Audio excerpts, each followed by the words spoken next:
बुद्ध का वैराग्य। गौतम को घर छोड़े 7 साल बीत चुके थे।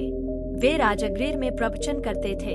उनके पिता राजा शुद्धोधन ने 1 वर्ष के भीतर 10 दूत उनके पास भेजे थे कि एक बार दर्शन दे दो। उनके साथ उनके दोनों प्रिय शिष्य सारिपुत्र और मौदगल्यान भी थे। वही दोनों शिष्य जिनकी अस्थियां सांची के दूसरे स्तूप से मिली थी। उन्होंने कपिलवस्तु के दक्षिणी छोर से भिक्षाटन शुरू किया। संत के सैकड़ों लोग उनके साथ थे। उन्हें देखने पूरा नगर उमड़ पड़ा था। अपने प्रिय राजकुमार को भीख मांगता देख लोग रो पड़े थे। राजा को पता चला तो वे अपने बेटे को देखने सड़क पर आ गए। बहुत आग्रह करने के बाद शाक्यमुनि ने राजा पिता का निमंत्रण स्वीकार किया और राजभवन में गए। राजा ने संत के अन्य भिक्षुओं को भवन के विशेष परिसर में ठहराया।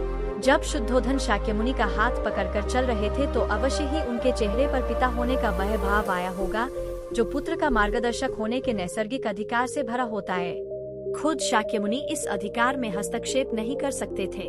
भवन में राहुल की माता यशोधरा के पास भी तुरंत यह संदेश पहुंचा कि गौतम लौट आए हैं। वे जाएं और अपने पति से मुलाकात करें। लेकिन यशोधरा ने इनकार कर दिया।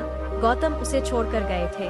आज लौटे हैं तो वह क्यों जाए भला उनका सत्कार करने। यशोधरा ने संदेश भिजवाया, यदि एक पल के लिए भी आर्यपुत्र ने मुझमें कोई गुण देखा हो तो वे स्वयं इस कक्ष तक आएंगे जहाँ से वे आधी रात बिना बताए चले गए थे। तथागत राहुल माता का संदेश पाकर उनके कक्ष की ओर बढ़े। उन्होंने दोनों शिष्यों से कहा, वे कुछ भी कहें, कुछ भी करें, तुम दोनों शांत रहना, कोई प्रतिक्रिया मत करना, उन्हें सुरुचिपूर्ण वंदना करने देना। कमरे में तथागत अपनी शैली में बैठ गए। सारिपुत्र हमेशा की तरह उनकी दाईं और मौदगल्यायन उनकी बाईं और बैठे। यशोधरा आई। वे राजकुमारी नहीं दिख रही थीं। उन्होंने तथागत के चरण स्पर्श किए और उनके सामने बैठ गई। कमरे में शांति थी। तभी राजा शुद्धोधन कमरे में आए। बेटे बहू को आमने सामने देख उन्होंने बेटे से कहा, भंते, यशोधरा ने सुना आपने काशाय वस्त्र धारण किया है तो उसने काशाय वस्त्र पहन लिए। उसने सुना आप एकाहारी हो गए हैं, वह भी एकाहारी हो गई। आपने उत्तम पलंग पर सोना त्याग दिया है तो इसने भी त्याग दिया। आपने माला का त्याग किया, गंध का त्याग किया तो इसने भी वह सब त्याग दिया। मायके वाले इसे संदेश भेजते हैं। वे इसे ले जाना चाहते हैं, लेकिन यही रहती है इसी कक्ष में। यह गुण की मूर्ति है। राजा स्नेह से अपनी बहू को देखते रहे। अचानक तथागत उठे, उस कक्ष से बाहर चले गए। शाक्यमुनि ने शिष्यों को शांत रहने को कहा था, लेकिन वे स्वयं उस कक्ष से बाहर चले गए। मैं हमेशा सोचता हूँ उस पर क्या हुआ होगा। उनके मन के भीतर कैसे विचार उठते होंगे। क्या संबोधि एक लघु क्षण होता है या दीर्घ क्षण? क्या संबोधि एक अनंत अभ्यास है? क्या संयम उसका गरुड़यान है? धम्मपद का 13वां श्लोक बार बार याद आता है। यखागारन दुछेन वुट्टी समति विबहति बटा एवं अभावितन चित्तन रागो समति विबहति। घर की छत मजबूत न हो, सही तरह से उसे घास फूस से ढका न गया हो तो बरसात के दिनों में उसमें से पानी रिसता है, घर भर में फैल जाता है। उसी तरह ध्यान और एकाग्रता हमारे व्यक्तित्व की छत है। ध्यान और एकाग्रता जीवन को सार्थक करते हैं। बुद्ध ने सुभद्र को शिक्षा दी। गौतम बुद्ध ने जिस दिन से संन्यास ग्रहण किया उसी दिन से स्वयं का संपूर्ण जीवन समाज के कल्याण हेतु समर्पित कर दिया था। संन्यास पथ पर निरंतर चलते हुए उन्हें गया में निरंजना नदी के किनारे ज्ञान की प्राप्ति हुई। उनके पवित्र जीवन उद्देश्य को लाखों लोगों ने उनका शिष्यत्व ग्रहण कर अपनाया और अपना सब कुछ जन लाभार्थ अर्पित कर दिया। जब बुद्ध का अंतकाल निकट आया तो वे कुछ अस्वस्थ हो चले थे। इस कारण लोगों से भेंट करना उन्होंने बंद कर दिया था। उनके शिष्य 24 घंटे उनकी परिचर्या करते और किसी भी बाहरी व्यक्ति को उनसे नहीं मिलने देते थे। उन सभी को बुद्ध के स्वास्थ्य की बहुत चिंता थी।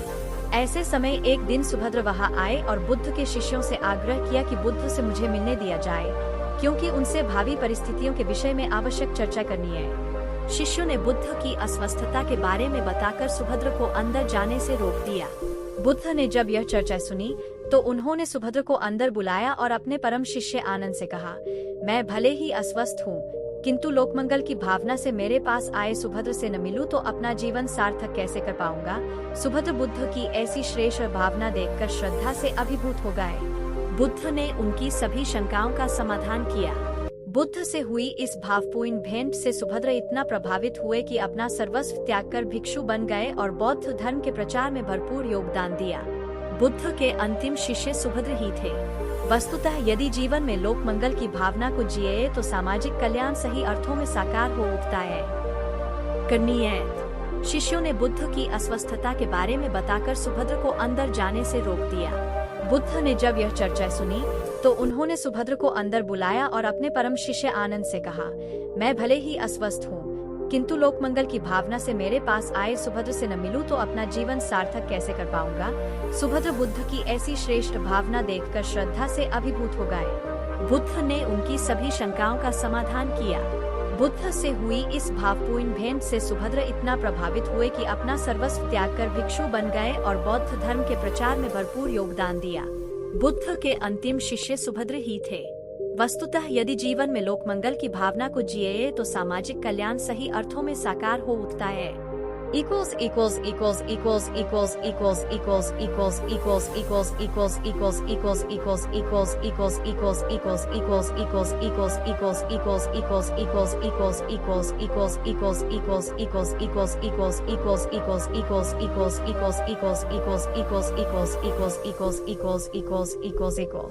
अनमोल वचन। कुसंग के विचार तन और मन को बीमार करते हैं, इसीलिए विवेकियों का संग करें ताकि मन को शांति मिले। चिंता करने से अच्छा है कि उपाय करें। सुखी होने का मंत्र है ज्ञान, पैसा नहीं। तुम्हें देवता बनना है, पर पहले तुम मनुष्य बनना सीखो। मन में दया, प्रेम और करुणा भर लो, परमात्मा को अपने आप ही समझ जाओगे। सुख और दुख भगवान के द्वारा नहीं भेजे जाते, बल्कि हम स्वयं ही उनके लिए जिम्मेदार है।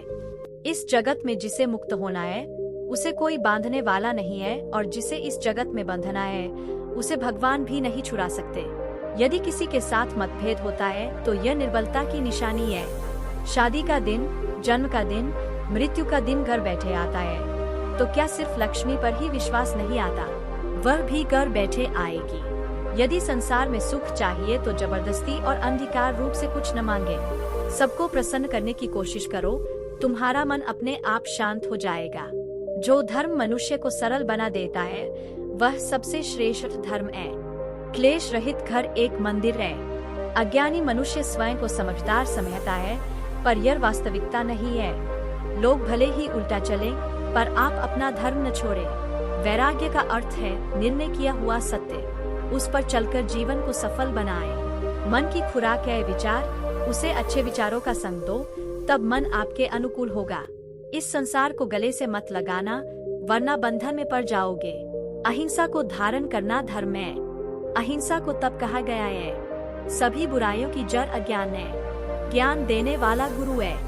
कभी सुख कभी दुख आते जाते हैं। आप मन को स्थिर रखें। आप संसार में रहें, किंतु मन में संसार को न बसाए। किसी को भी कष्ट न देना स्वधर्म है। सांसारिक हित अहित का जब भान चला जाए तब समझ लेना कि मोह का विष आ गया है। जो व्यक्ति किसी को दुख नहीं देता वह महात्मा है।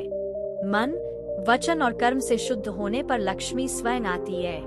कलयुग का अर्थ है कुसंगियों का साम्राज्य। सभी प्रकार से सुखी होना है तो सहनशील बनो। बौद्ध धर्म में भक्ति। अपने आराध्य की आराधना, पूजा और भक्ति मनुष्य के स्वभाव की विशेषता है। फिर वह आराध्य चाहे परमब्रह्म की भांति अनादि, अनंत और इंद्रियातीत हो, अथवा भगवान बुद्ध एवं आराध्य महावीर या यीशु मसीह की तरह देहधारी। अपने आराध्य की भक्ति में मनुष्य को न केवल आत्मिक सुख प्राप्त होता है, वरन वह इस भक्ति से आत्मिक बल एवं दिव्य ऊर्जा भी पाता है। भक्ति के लिए कोई न कोई आलंबन जरूरी है। मनुष्य इस आलंबन के बिना नहीं रह सकता, चाहे वह मूर्ति पूजक हो अथवा मूर्ति पूजा का विरोधी।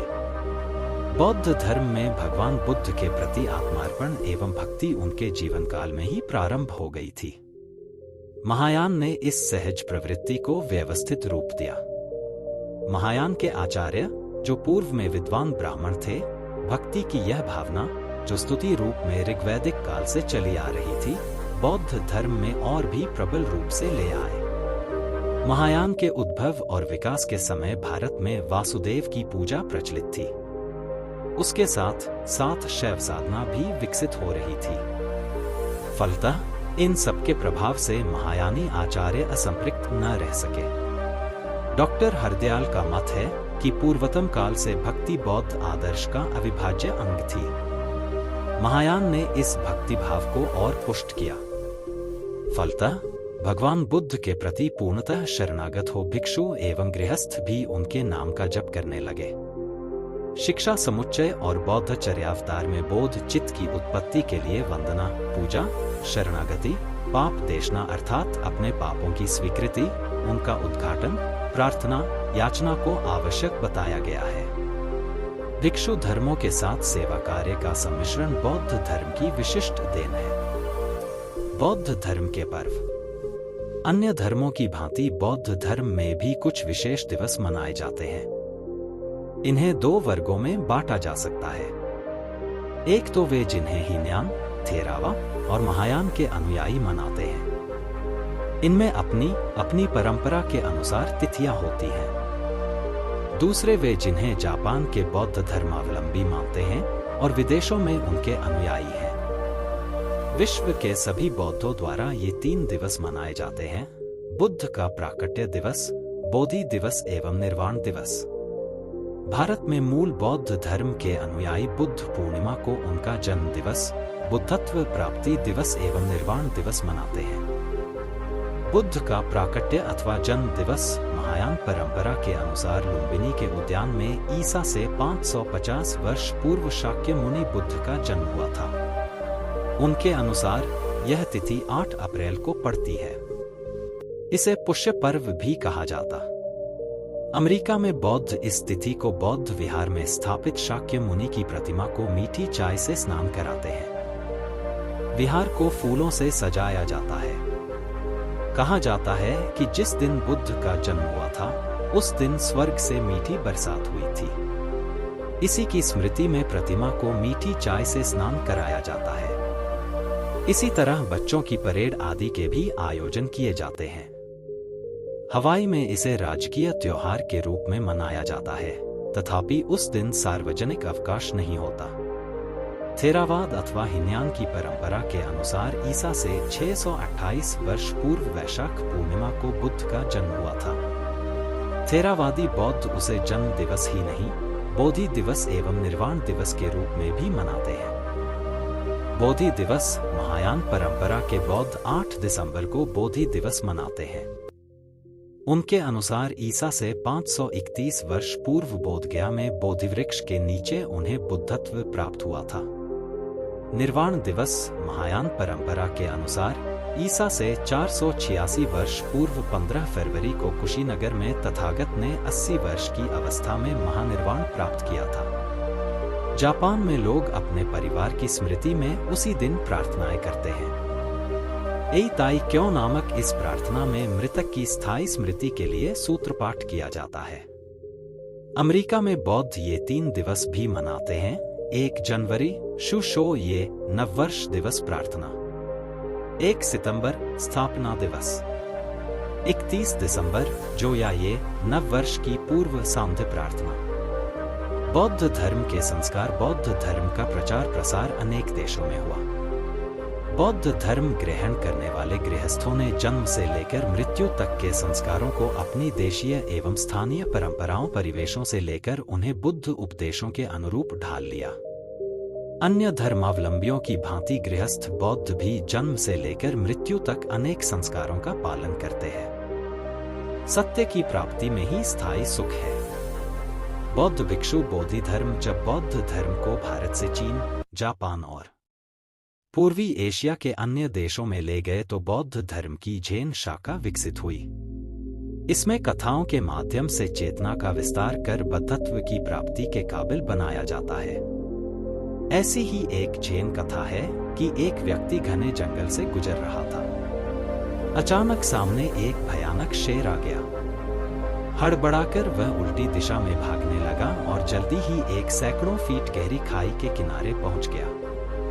तभी उसे खाई में एक लंबी बेल लटकती नजर आई। उसे उम्मीद जगी कि बेल पर लटककर नीचे उतरने की कोई राह निकल आएगी। वह बेल पकड़कर लटकने लगा। तब तक खाई के कगार पर पहुंच चुका शेर उसे देखकर दहाड़ने लगा। तभी उसकी निगाह नीचे गई तो देखा कि नीचे खाई में एक अजगर मुंह फाड़े उसका इंतजार कर रहा है। तभी उसने देखा कि न जाने कहां से दो चूहे आकर बेल कुतरने लगे। एक चूहा सफेद और एक काला था। इस संकट के बीच उसे बेल में एक लाल और रस भरा चेरी की तरह का फल दिखा। उसने फल को मुंह में रखा और कहा कि कितना मीठा और अद्भुत फल है। शेर भूतकाल के कर्मों का प्रतीक है जो हमारा पीछा करते हैं। सांप बुढ़ापे व बीमारियों का प्रतीक है। खाई में लटकती बेल वर्तमान है। भूत व भविष्य के खतरों के बीच हम वर्तमान में वजूद बनाए हुए हैं और जंगली फल सांसारिक अस्थायी आनंद का प्रतीक है। दो चूहे दिन और रात का प्रतीक हैं जो लगातार उम्ररूपी वर्तमान की बेल काट रहे हैं। ऐसे खतरों के बीच रहकर भी मानव भविष्य को सुरक्षित करने के लिए सत्य की प्राप्ति में नहीं लगता और जंगली फल जैसे अस्थायी सुखों की प्राप्ति में खुद को धन्य मानता है। अशोक के भीतर का इंसान जाग उठा। मगध के सम्राट अशोक अपने विजय अभियान को कलिंग तक बढ़ा चुके थे। अपने शिविर में विचारमग्न बैठे अशोक को उनके सेनापति जयगुप्त ने आकर कहा, सम्राट की जय हो। कलिंग युद्ध में हमारी विजय हुई। सेनापति के मुख से यह शुभ समाचार सुनकर सम्राट अशोक के हर्ष की सीमा न रही। जयगुप्त ने उनसे जाने की आज्ञा ली। वह जाने के लिए पलटा ही था कि बौद्ध भिक्षु से उसका सामना हुआ। भिक्षु ने सम्राट अशोक से कहा, महाराज, कलिंग के युद्ध में आपकी विजय नहीं बल्कि पराजय हुई है। सम्राट आश्चर्यचकित हो गए। उन्होंने जयगुप्त को प्रश्न सूचक मुद्रा में देखा तो वे बोले, मैंने असत्य नहीं कहा सम्राट, आपको विजयश्री ही प्राप्त हुई है। भिक्षु ने कहा, सम्राट, आप मेरे साथ रणभूमि में चलकर देखिए कि हार हुई या जीत। रणभूमि पहुंचकर उन्होंने चारों ओर व्याप्त रुदन और चीखें सुनी। भिक्षु बोला, आपके इस युद्ध ने गांव उजाड़ दिए। किसी का पति तो किसी का पुत्र मारा गया। कोई अपना भाई खो बैठा है तो कोई अपना पिता। सम्राट यह दृश्य देखकर दुखी हो गए। चारों ओर फैले भयावह मातम के बीच साधु ने पूछा, आप इसे विजय मानते हैं या पराजय? अशोक बोले, आप सच कहते हैं। नरसंहार को देखकर लगता है कि मेरी भीषण पराजय हुई है। सम्राट तो जीत गया किंतु इंसान हार गया। आज से मैं प्रतिज्ञा करता हूं कि भविष्य में कभी युद्ध नहीं करूंगा। उन्होंने भगवान बुद्ध से दीक्षा लेकर अपना समस्त जीवन मानवता की सेवा हेतु समर्पित कर दिया। विजय स्नेह और उदारता से भी पाई जा सकती है। बलपूर्वक पाई गई जीत क्षणभंगुर होती है। अशोक के भीतर का इंसान जाग उठा। मगध के सम्राट अशोक अपने विजय अभियान को कलिंग तक बढ़ा चुके थे। अपने शिविर में विचारमग्न बैठे अशोक को उनके सेनापति जयगुप्त ने आकर कहा, सम्राट की जय हो। कलिंग युद्ध में हमारी विजय हुई। सेनापति के मुख से यह शुभ समाचार सुनकर सम्राट अशोक के हर्ष की सीमा न रही। जयगुप्त ने उनसे जाने की आज्ञा ली। वह जाने के लिए पलटा ही था कि बौद्ध भिक्षु से उसका सामना हुआ। भिक्षु ने सम्राट अशोक से कहा, महाराज, कलिंग के युद्ध में आपकी विजय नहीं बल्कि पराजय हुई है। सम्राट आश्चर्यचकित हो गए। उन्होंने जयगुप्त को प्रश्न सूचक मुद्रा में देखा तो वे बोले, मैंने असत्य नहीं कहा सम्राट, आपको विजयश्री ही प्राप्त हुई है। भिक्षु ने कहा, सम्राट, आप मेरे साथ रणभूमि में चलकर देखिए कि हार हुई या जीत। रणभूमि पहुंचकर उन्होंने चारों ओर व्याप्त रुदन और चीखें सुनी। भिक्षु बोला, आपके इस युद्ध ने गांव उजाड़ दिए। किसी का पति तो किसी का पुत्र मारा गया। कोई अपना भाई खो बैठा है तो कोई अपना पिता। सम्राट यह दृश्य देखकर दुखी हो गए। चारों ओर फैले भयावह मातम के बीच साधु ने पूछा, आप इसे विजय मानते हैं या पराजय? अशोक बोले, आप सच कहते हैं। नरसंहार को देखकर लगता है कि मेरी भीषण पराजय हुई है। सम्राट तो जीत गया किंतु इंसान हार गया। आज से मैं प्रतिज्ञा करता हूँ कि भविष्य में कभी युद्ध नहीं करूंगा। उन्होंने भगवान बुद्ध से दीक्षा लेकर अपना समस्त जीवन मानवता की सेवा हेतु समर्पित कर दिया। विजय स्नेह और उदारता से भी पाई जा सकती है। बलपूर्वक पाई गई जीत क्षणभंगुर होती है।